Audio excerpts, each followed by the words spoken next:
Hello दोस्तों, good morning, Radhe Radhe, Ram Ram. चलिए दोस्त, आप सभी को गणतंत्र दिवस की हार्दिक शुभकामनाएं। और आज आप लोगों के लिए एक डबल धमाका होने वाला है, क्योंकि आज है गणतंत्र दिवस। तो गणतंत्र दिवस के शुभ अवसर पर हम आपके लिए एक नया सा टॉपिक लेकर के आए हैं, जो आपके एग्जामों में बहुत ज़्यादा पूछा जा रहा है ना दोस्तों।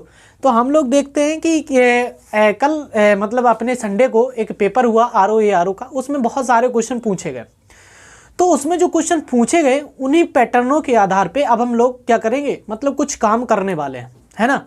तो कहने का मतलब है कि कुछ आपके जो हमने बताए थे कि शॉर्ट ट्रिक के माध्यम से हम आप लोगों को वीडियो जो है वो प्रोवाइड कराते रहेंगे। समय समय आने पर जैसे बात करते हैं वैसे की ओर आगे की ओर चलते चलेंगे। कहने का मतलब है कि आज हम लोग आपके सामने लेकर के आए हैं एक नया वीडियो। लेकिन आप लोगों को इससे पहले करना क्या है कि इससे पहले आप लोगों को वीडियो को क्या करना है, लाइक करना है, शेयर करना है और सब्सक्राइब करना है। क्योंकि दोस्तों आज हम आपके सामने लेकर रखे आए हैं क्या, एक बहुत ही अच्छा टॉपिक। और उस टॉपिक का नाम है कि नदियों के तट पर बसे हुए जो आपके शहर हैं, तो उनके बारे में आज हम लोग पढ़ने वाले होंगे। ठीक है दोस्त, सबसे ज़्यादा पूछे जा रहे हैं जो आपके मतलब कुछ कॉमन हैं जो आपके एग्जाम में पूछे गए हैं, हम लोग उन्हीं के ऊपर बात करने वाले होंगे। ठीक दोस्तों, तो सबसे पहले हम लोग क्या करेंगे, अभी हम लोग सीधे के सीधे पढ़ने जा रहे हैं कि कौन सा शहर किस नदी के तट पर बसा हुआ है, बस इसी के बारे में हम लोग बात करेंगे। ठीक है दोस्त, तो आइए अब हम लोग पढ़ने वाले हैं कि किस नदी के तट पर कौन सा शहर बसा हुआ है। ठीक दोस्त, तो आप लोगों को क्या है, सबसे पहले आप सभी लोगों को गणतंत्र दिवस की हार्दिक शुभकामनाएं। ठीक, तो चलिए दोस्त, आज हम लोग क्या है, गणतंत्र भारत बना था, मतलब हमारा आज ही के दिन मतलब 26 जनवरी 1950 को हमारा संविधान लागू हुआ था। ठीक है दोस्त, तो हमारा जो संविधान वाला टॉपिक चल रहा है तो उसका भी एक आपको वीडियो प्रोवाइड बराबर कंटिन्यू किया जा रहा है, जिसको आप लगातार पढ़ते रहें, जो कि आपके आने वाले एग्जामों के लिए बहुत ही हेल्पफुल होने वाला है। ठीक, जैसे कि हम लोग देख रहे हैं आपको जो लेखपाल की वैकेंसी है या दरोगा की वैकेंसी है या सीटेट के वगैरह एग्जाम चलने वाले हैं, तो उसमें भी ये सारे क्वेश्चन पूछे जा सकते हैं। ठीक है दोस्त, तो आज हम लोग चलने वाले हैं कहाँ पे, नदियों के तट पर बसे हुए शहरों के बारे में बात करेंगे, जो कि प्रमुख शहर होंगे उन्हीं के बारे में बात करेंगे हम। ठीक, चलें दोस्त, तो सबसे पहले पढ़ने वाले होंगे हम उज्जैन के बारे में।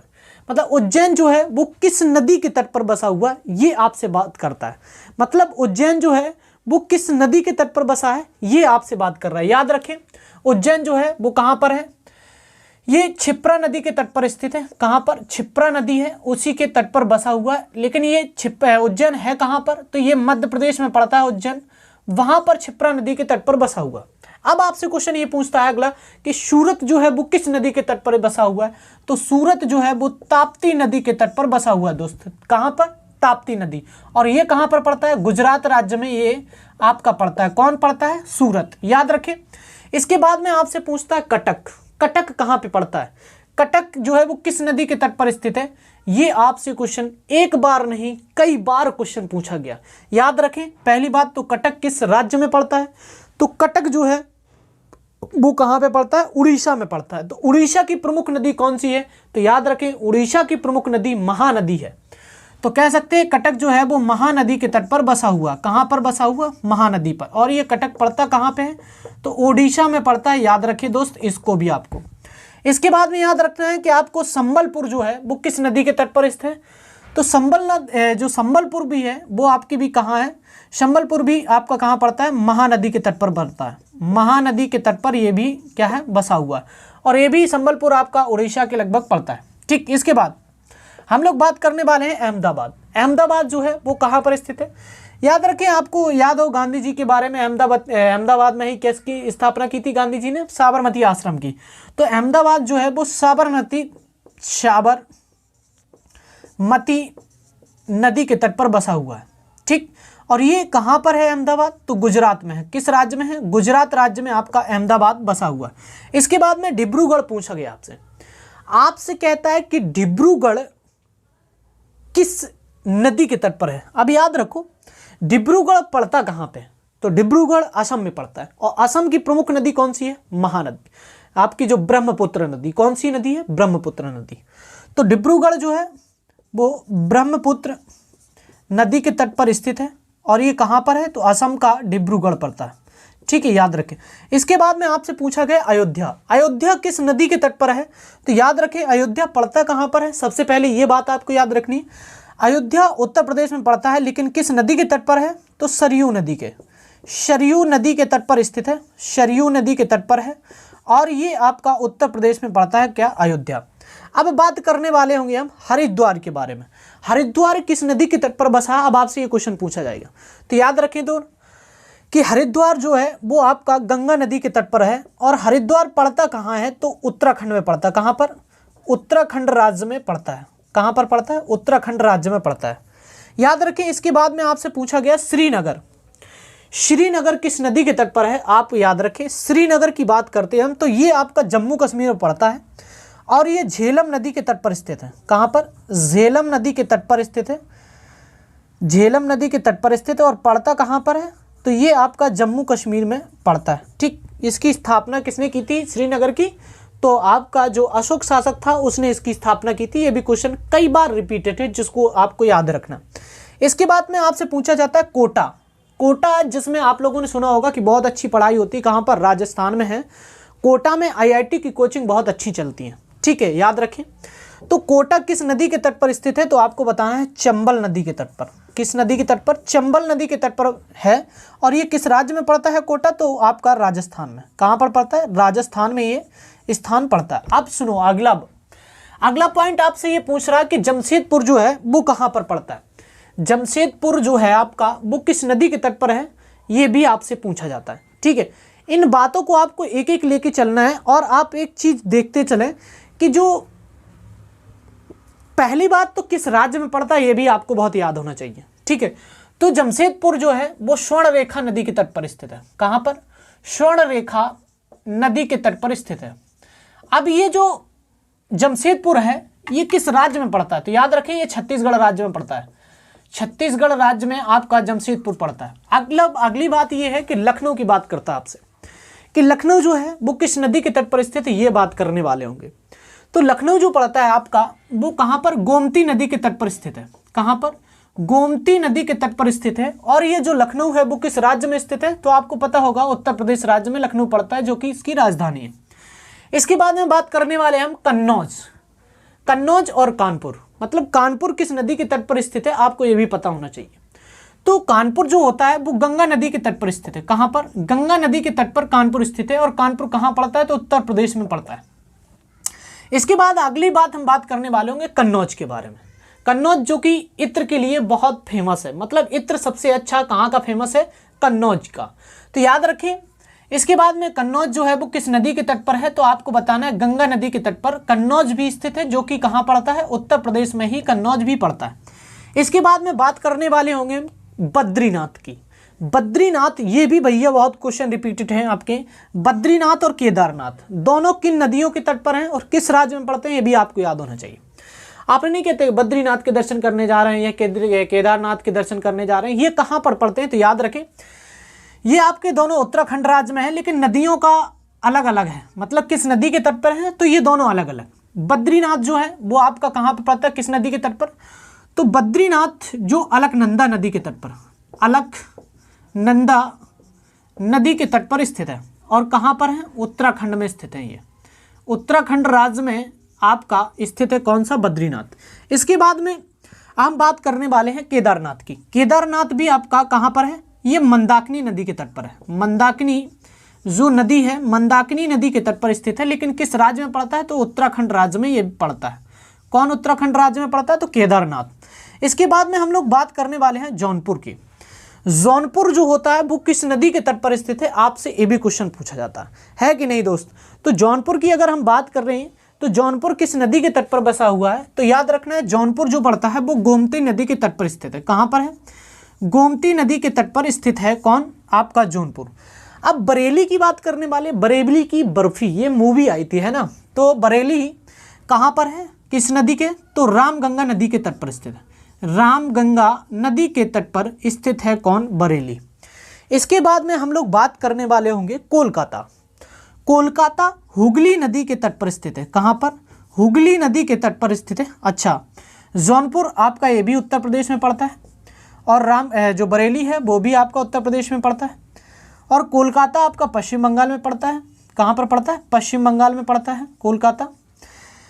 याद रखिए विजयवाड़ा आपसे पूछा जाता है। विजयवाड़ा, विजयवाड़ा कहाँ पे है? तो याद रखें ये कृष्णा नदी के तट पर है। कहाँ पर? कृष्णा नदी, कृष्णा नदी, विजयवाड़ा। ये भी दोनों क्वेश्चन पूछे हुए हैं। ये आपके 4 जो है बहुत क्वेश्चन पूछे जाते हैं। एक कोलकाता, विजयवाड़ा और जबलपुर और हैदराबाद, ये भी क्वेश्चन बहुत रिपीटेड हैं आपके। तो विजयवाड़ा किस नदी के तट पर है? तो आपका कृष्णा नदी पर। किस राज्य में है? तो आंध्र प्रदेश राज्य में आपका बना हुआ विजयवाड़ा। ठीक, इसके बाद में हम लोग बात करते हैं जबलपुर की। जबलपुर कहाँ पे पड़ता है? तो ये मध्य प्रदेश में पड़ता है, लेकिन किस नदी के तट पर है? तो याद रखें जबलपुर नर्मदा नदी के तट पर स्थित है और ये मध्य प्रदेश राज्य में पड़ता है। ठीक, इसके बाद अगली बात करने वाले होंगे हम हैदराबाद की। हैदराबाद किस नदी के तट पर स्थित है? आपको ये भी याद होना चाहिए। हैदराबाद मूसी नदी के तट पर स्थित है। मूसी नदी के तट पर स्थित है। और हैदराबाद पड़ता कहाँ पर है? तो आप तेलंगाना में पड़ता है। कहाँ पर? तेलंगाना राज्य में पड़ता है। ठीक, हालांकि हैदराबाद जो है अब तेलंगाना की राजधानी है। वैसे पहले आंध्र प्रदेश जब 2014 में जब ये आंध्र प्रदेश और तेलंगाना अलग नहीं हुए थे तब ये दोनों एक साथ पड़ते थे, लेकिन अब इसकी राजधानी हैदराबाद की क्या है? हैदराबाद राजधानी है तेलंगाना की, लेकिन हैदराबाद किस नदी के तट पर बसा हुआ है? तो मूसी नदी के तट पर बसा हुआ है। ठीक दोस्त, तो इसका आप पहले एक स्क्रीनशॉट ले लें, या आपकी क्या करना, आपको नोट करना है तो नोट कर सकते हैं, और आपको स्क्रीनशॉट लेना है तो स्क्रीनशॉट ले सकते हैं। लेकिन इसके अलावा भी कुछ नदियां हैं जिनको हम और बताने वाले हैं। आप इनको नोट करें फिर हम आपको बताएंगे। ठीक, तो नोट करें तुरंत से हम आपको बताते हैं, या स्क्रीनशॉट ले लें तुरंत। चलिए, नोट कर लिया होगा आपने लगभग में। ठीक, नोट कर लिया तो अच्छी बात है, अगर नहीं किया है तो अच्छी बात है। ठीक है, तो स्क्रीनशॉट लेना हो तो स्क्रीनशॉट ले सकते हैं। सारी व्यवस्थाएं आपके पास उपलब्ध है। लेकिन अब हम कुछ और के बारे में बात करते हैं जो आपकी इतना बोर्ड छोड़ा था जिसकी वजह से हम नहीं कर लिख पाए उस पर। अब हम आपको अलग से बताने वाले हैं। ठीक, देखिए ज़रा, अब आपसे और कुछ पूछा जाता है, जैसे कि मतलब और कुछ शहर हैं जो पूछे जाते हैं। जैसे एक ट्रिक याद रखनी है कि मुन्ने के दिल में आग लगी।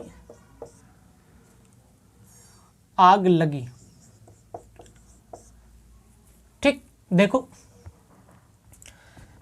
दिल्ली, आगरा,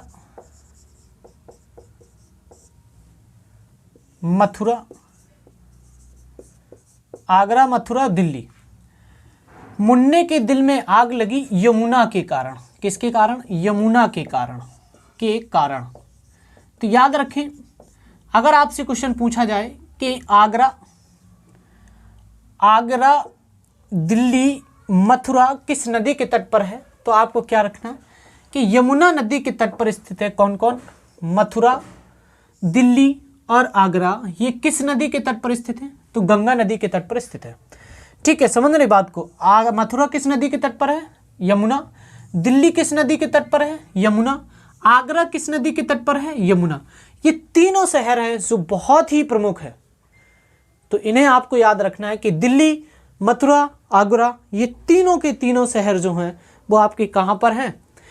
ये आपके वैसे यूपी में, ये आपका मथुरा भी यूपी में पड़ता है, आगरा भी यूपी में पड़ता है, और मथुरा जो है वो भी आपका कहाँ पर है? वो तो दिल्ली ही है। ठीक है, सीधी सी बात। लेकिन अगर आपसे पूछा जाए कि आगरा नगर की स्थापना किसने की थी, तो आपको लिख देना है कि सिकंदर लोधी ने की थी। किसने की थी? सिकंदर लोधी ने की थी, जो कि लोधी वंश का एक शासक था। इसने कब की थी? तो 1504 में की थी। ठीक, इसके बाद हम देखें कि दिल्ली की स्थापना किसने की थी, या दिल्ली का संस्थापक कौन था, तो आपको लिखना है अनंगपाल तोमर। कौन था? अनंगपाल तोमर था। अनंगपाल तोमर जो था, ये आपका एक दिल्ली का कौन था? दिल्ली का संस्थापक था, जिसने दिल्ली को बसाया था। और आगरा नगर की स्थापना किसने की थी? तो सिकंदर लोधी ने की थी।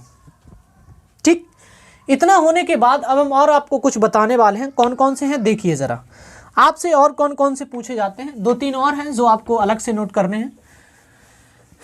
ठीक है, ये तो ट्रिक थी जो कि आपने मथुरा के बारे में, मतलब आगरा, दिल्ली, मथुरा के बारे में आपको याद रखनी थी। देखिए, अब आपसे पूछा जाता है, एक क्वेश्चन बहुत पूछा जाता है कि नासिक जो है, नासिक किस नदी के तट पर स्थित है। तो याद रखें, नासिक पड़ता कहाँ पर है? तो ये महाराष्ट्र में पड़ता है। कहाँ पर पड़ता है? महाराष्ट्र में पड़ता है नासिक। ठीक, लेकिन किस नदी के तट पर स्थित है? तो याद रखें गोदावरी नदी के तट पर। गोदावरी नदी के तट पर आपका नासिक महाराष्ट्र स्थित है। मतलब नासिक कहां पर स्थित है? तो गोदावरी नदी के तट पर। अब सुनो, एक आपको मिलेगा तिरुचिरापल्ली। तिरुचिरापल्ली जो है वो किस नदी के तट पर स्थित है? तो आपको ये बताना है तिरुचिरापल्ली जो है वो किस नदी के तट पर है? तो कावेरी नदी के तट पर स्थित है। कावेरी नदी के तट पर स्थित है। इसके बाद आपसे कहा जाता है कि रंगपट्टनम, श्रीरंगपट्टनम, ये बहुत क्वेश्चन पूछे गए हैं। रंगपट्टनम किस नदी के तट पर स्थित है? तो भी आपको क्या बताना है, ये कावेरी नदी के तट पर ही क्या है? स्थित है। ये दोस्त आपसे बहुत क्वेश्चन पूछे जाते हैं जो कि रिपीटेड है और हमने आपको कई बार बताया। ठीक है, तो आपको इन नदियों के तट पर बसे हुए शहरों के नाम आपको याद रखने हैं और ये क्वेश्चन आपसे बहुत पूछे जाते हैं। ठीक है, तो हम लोग आज इतना ही रखेंगे, लेकिन क्या करना है आपको? चैनल को लाइक करना है, शेयर करना है और सब्सक्राइब करना है और आपको बताना है कि ये ट्रिक कैसी लगी जो आपको याद करने में हेल्पफुल होती है। ठीक है दोस्त, तो सबसे पहले आप लोगों को क्या करना है? लाइक, शेयर और सब्सक्राइब करना है और आप सभी को गणतंत्र दिवस की हार्दिक शुभकामनाएं। ठीक, थैंक यू, धन्यवाद, ऑल द बेस्ट।